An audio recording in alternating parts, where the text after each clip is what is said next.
Roguelite games are something of a guilty pleasure of mine. I can't say that I've played a lot of them, but there is something about them that I've always appreciated. Maybe it's the random nature of them, maybe it's the versatility in the genre. Maybe it is the predictability of it all, with only so many variations being possible. Now, you might ask why I'm not looking at other, maybe more relevant roguelike titles that are a little bit bigger in the space, like The Binding of Isaac or Dead Cells. Well, as of a few weeks of this video coming out, Rogue Legacy 2 has been released in its early access form, and I couldn't have been more excited. Because Rogue Legacy is a super fun game, and it is the first real roguelike I ever played. So let's get into it. This week on TGRS here on Internet Nobodies, I'm your host, James, and we're going to be taking a look at the indie darling, Rogue Legacy.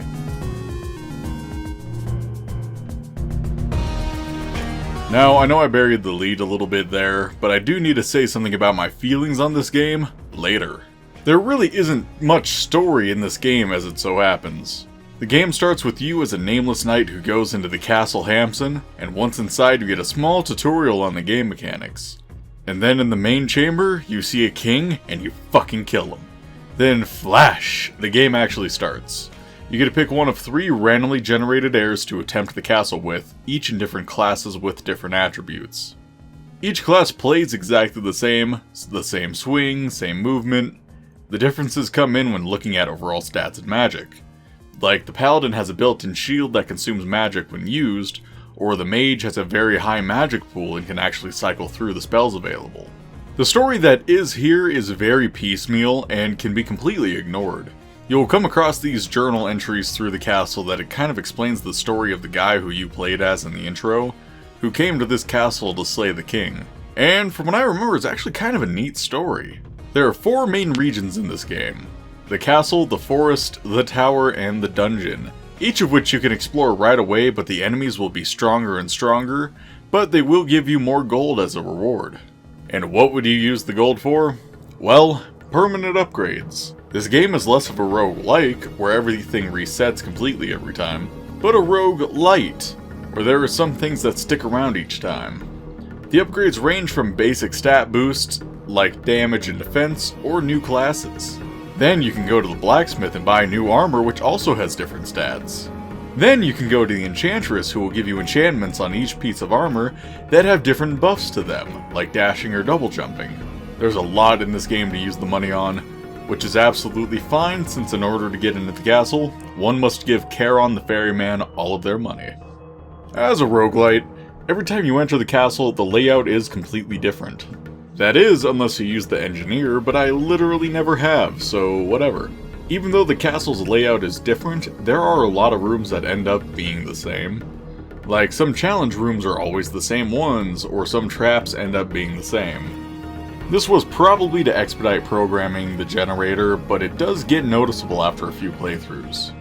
At the end, once you defeat all the bosses, you will come face to face with the new lord of the castle, the first knight, and your ancestor. It ends up being a plot of family trying to kill family over the generations, which is kinda neat. I am not really showing any of this, just know that he plays exactly like your character. And why am I not showing the endgame? Well, replaying this game has been very difficult for me, honestly. And why is that? Well, I've actually gotten 100% of this game on the PS4 for a platinum trophy, which was a lot of fun to do. But because of the fact that I've put literally hundreds of hours into this game, then proceeded to keep replaying the game into New Game Plus 7, yeah, I burned myself out on this game pretty hard. Despite this game being close to my heart, I just can't bring myself around to going through the rest of the game anymore. That being said, I did play a little bit on the PS4 to get footage of the crazy new game levels, and wow, this game gets insane. I kind of forgot about this. So I had been holding out hope for DLC or something for this game for a long time, just because I wanted some more new content for the game. And until a year or 2 ago, I just kinda gave up that hope. Then, kinda by accident, I happened to see the announcement of Rogue Legacy 2 on Steam, and it came out not too long ago, and man, it's wonderful. Maybe for my next TGRS video I will do an impressions video on it, partly because I need something quick to work on, but I can't believe it's finally out and I can't wait to be able to play it more. If you think Rogue Legacy looks interesting to you, then you're in luck. This game is playable on fucking everything. PS4, Vita, 360, Xbox One, Steam, Switch. Yeah, it's easy to get a hold of, and I think it's fairly cheap too, so it's definitely worth the money. Thank you so much for watching this episode of TGRS. I knew I had wanted to talk about this game on here for a while, but I wasn't really expecting to be so burned out from it still. But I don't want that to come off like I hate the game. I really love it. But like all things you love, sometimes you just have to be able to let go and take a break from it. Or, you know, just keep playing it until you hate it. That works too. Please subscribe to the channel if you have not already and leave a like. Come join us back here again next week for something Terrell does, because now we're uploading news on TGRS days, because we suck at keeping our schedule.